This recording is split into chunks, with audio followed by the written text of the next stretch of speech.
टंडन जी पधारे हैं। आप राजनीतिज्ञ हैं, समाज सेवी हैं। आप 15 जनवरी मधुबन में आए, 2 दिन बाबा के घर में रहे, आज जा रहे हैं। बहनों के 10 साल के प्रयास के बाद आप पहुँचे हैं। आपकी राजनीति में गहरी पैठ है। आदरणीय शिवराज सिंह जी सीएम एमपी, आपसे उनके गहरे कनेक्शन हैं। मोदी जी से भी आपके गहरे कनेक्शन हैं। तो बाबा के घर में आए हैं, आपने जो देखा, पाया, समझा, अनुभव शेयर करेंगे। आदरणीय भ्राता मुकेश टंडन जी।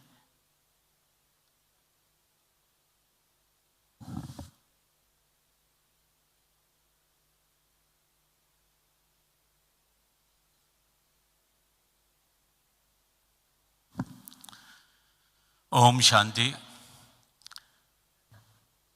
बाबा के चरणों में प्रणाम करते हुए यहाँ ब्रह्मा कुमारी ईश्वरीय संस्थान में जिन्होंने अपना सर्वस्व निछावर कर दिया, ऐसी सभी दादियों के चरणों में प्रणाम करता हूँ। आदरणीय बहन जी, उपस्थित सभी भाई बहनों,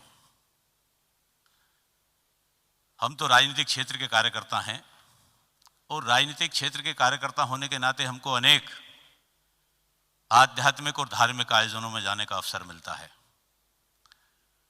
हमारे यह देश आध्यात्मिक देश है।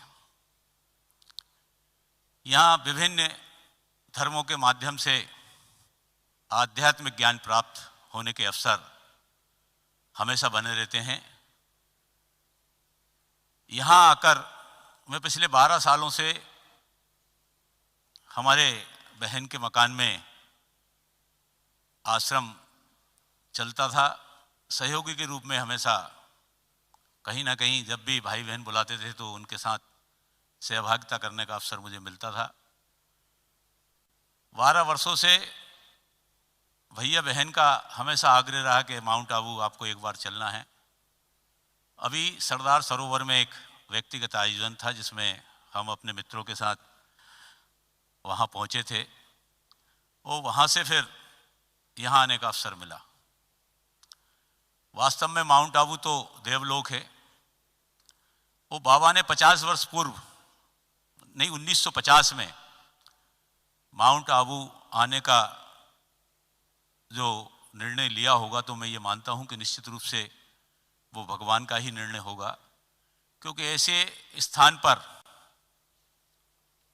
यहाँ आने के बाद जो मुझे लगा कि हमने भगवान राम के राम राज्य की कल्पना ग्रंथों में पढ़ी है, रामायण जी में पढ़ी है और सुना है, जिसमें किसी प्रकार का भेदभाव नहीं, सबको समान अधिकार, सब सुखी रहें, सबका मंगल हो। ये भगवान राम राज्य की कल्पना में हम हमेशा सुनते आए हैं या महसूस करते आए हैं। यहाँ आने के बाद मुझे लगा कि वास्तव में बाबा का जो उद्देश्य है वो न केवल मानव के जीवन उत्थान का है बल्कि विश्व कल्याण का है। यहाँ किसी प्रकार का जाति का भेदभाव नहीं, यहाँ स्त्री पुरुष में भेदभाव नहीं। ऐसी कल्पना आज के युग में करना, मैं समझता हूँ कि वो कल्पना मात्र हो सकती है, मगर यहाँ के हमने यथार्थ देखा। यहाँ सभी भाई बहन मिलजुल कर रहते हैं, कोई समाज का भेद नहीं, कोई नीचे ऊंचे का भेद नहीं, किसी की योग्यता क्या है, शिक्षा क्या है, कोई एक सामान्य परिवार से है, कोई एक असाधारण परिवार से है, मगर सब मिलजुल कर बाबा के काम में लगे हैं। मैं अपनी ओर से बहुत शुभकामनाएं देता हूँ। हम लोग तो लगातार आध्यात्मिक क्षेत्र में काम करने वाले संगठनों से हमेशा जुड़े ही रहते हैं, कहीं ना कहीं सहयोगी रूप में काम करते रहते हैं। अनेक जगह जाने का अवसर प्राप्त हुआ, मगर यहाँ का जो अनुभव है निश्चित रूप से एक अद्भुत अनुभव है, जिससे न केवल हमको शिक्षा मिलती है बल्कि जीवन एक अच्छा जीने का रास्ता भी हमको यहाँ से मिलता है। सेवा कैसे की जाती है, ईश्वर को प्राप्त करने के लिए हमको कौन से सद्गुण अपनाना चाहिए, ये सब यहाँ देखने को मिला। मैं आप सबको प्रणाम करता हूँ और धन्यवाद देता हूँ।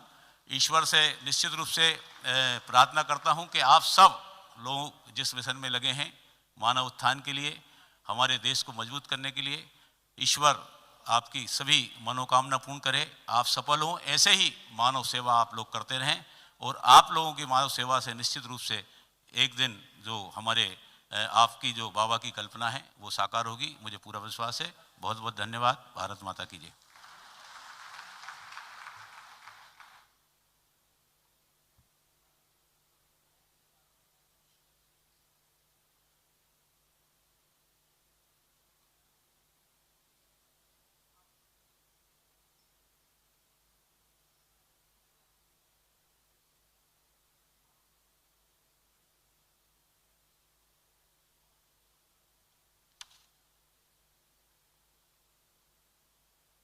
आदरणीय हमारी उषा दीदी जी, मृत्युंजय भाई जी, पांडे साहब का, सॉरी टंडन साहब का सम्मान कर रहे हैं। साल उड़ाकर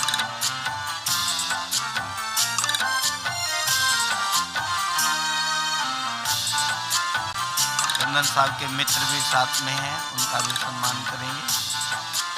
गिफ्ट दे रहे हैं बाबा के घर से। सभी भाई बहनों को ध्यान पे रहे, कल स्मृति दिवस है। पांडव भवन में सुबह 10 बजे से 10 बजे तक ज्ञान सरोवर व शांतिवन से कोई भी भाई बहन नहीं जाएंगे। ध्यान रहे सभी को। कल पांडव भवन में ज्ञान सरोवर से अथवा शांतिवन से कोई भी भाई बहनें 10 बजे तक नहीं जाएंगे। जिन्हें भी जाना है कल शांति स्तंभ पर, तो वे 10 बजे के बाद ही जाएंगे। और शांतिवन में सुबह का कार्यक्रम इस प्रकार रहेगा। प्रातः 4 से 6 बजे तक भाई बहनें तपस्या धाम, डायमंड हॉल, बाबा का कमरा एवं प्रकाश स्तंभ पर योग में 3 मिनट बैठेंगे। उससे ज़्यादा समय नहीं बैठें ताकि सभी को चांस मिल सके। सभी भाई बहनें सोशल डिस्टेंस का ध्यान रखते हुए लाइन में खड़े रहेंगे और लाइन में ही बैठेंगे। 6:30 से 7 बजे तक डायमंड हॉल में योग रहेगा। 7 बजे मुरली क्लास होगा। मुरली के बाद 18 जनवरी के निमित्त बाबा को भोग लगेगा। भोग के पश्चात हल्का नाश्ता मिलेगा। भोग के पश्चात 9 बजे वरिष्ठ भाई बहनें तथा भोपाल जोन की मुख्य टीचर्स बहनें डायमंड हॉल, बाबा के कमरे और तपस्या धाम में जाएंगे। जो भी भाई बहनें बाबा के कमरे में सुबह नहीं गए हैं वह नाश्ते के बाद बाबा के कमरे में जाएंगे। 10 से 12 बजे तक डायमंड हॉल में योग व निर्भर भाई जी का क्लास रहेगा और योग के पश्चात 12 बजे बाबा को भोग स्वीकार कराया जाएगा और सभी भाई बहनें ब्रह्मा भोजन स्वीकार करेंगे। शाम का कार्यक्रम इस प्रकार रहेगा। 4 बजे सभी डायमंड हॉल में आएंगे। 4 से 5 योग रहेगा। 5:15 से 6:15 बजे तक सूरज भाई जी का क्लास होगा और 6:15 बजे बाबा को भोग लगाएंगे। 6:30 से 8 बजे तक अव्यक्त बाप दादा मिलन का कार्यक्रम रहेगा। उसके पश्चात मधुरवाणी ग्रुप का एक गीत होगा। आदरणीय दादी रतन मोहिनी जी के वरदानी बोल सुनेंगे। निर्भय भाई जी और ब्रजमन भाई जी से शुभकामनाएं लेंगे और उसके पश्चात सभी भोजन पर जाएंगे 8:30 बजे। कल का कार्यक्रम इस प्रकार रहेगा शांतिवन का। अभी हम 2 मिनट बाबा की याद में बैठ करके कार्यक्रम को पूरा करेंगे। 2 मिनट मेडिटेशन।